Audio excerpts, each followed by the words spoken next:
Sir like जैसे most of the students are confused कि biopharma का India में क्या फ्यूचर है और what is the scope in biopharma, किस लेवल पे ग्रो कर रहा है, so what is your opinion about that? उनका 90% प्लस रेवेन्यू आज की डेट में बायोफार्मा से आता है। There is no company in this country जिसके पास पैसे हैं enough which is not investing into biopharma. You might not have seen some of them yet. 5 or 6 of them are already having products in the market, and many of them within 1 year from now, you would probably see at least 10 more coming into the world. Here I worked on something that we never published, but that was probably the most exciting time. हम लोग एक big pharma company or department of medicine or department of chemistry, we were trying to solve one real problem, and that was so awesome. बहुत कुछ सीखने को था, and you realize that after all these years, you know just a tiny bit of what the science demands. They knew that doing something meaningful for society is more important than anything else. You can keep evolving, you can keep shifting, you can keep learning new things until you're focusing on the process of that. You will always have exciting opportunities to do. But you have to keep evolving. You can't remain constant. Always you would not get good opportunities in the best of the places. Yeah. That will be the tough thing to get, specifically if you're in India. But अगर science में pursue करना है, enjoy science fine, right?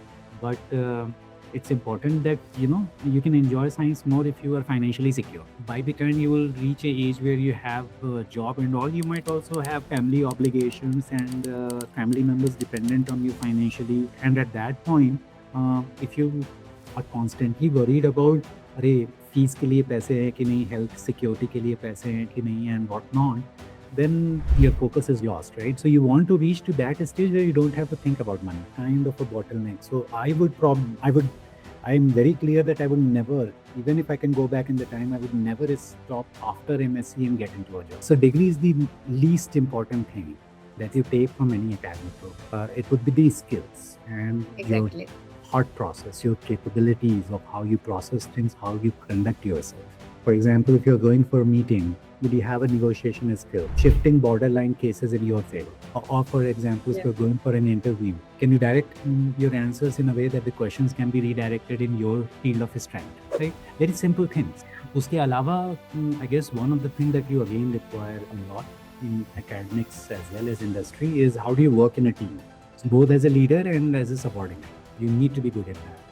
If you are in a good PhD lab though, you will have to learn those things, because if you're working on something ambitious, you will be working in a team, and that is like a small model system for what happens in industry. Because in industry, again, you will have to work in a team. The team will be larger, multiple dimensions, people coming from all walks of science and engineering and whatnot.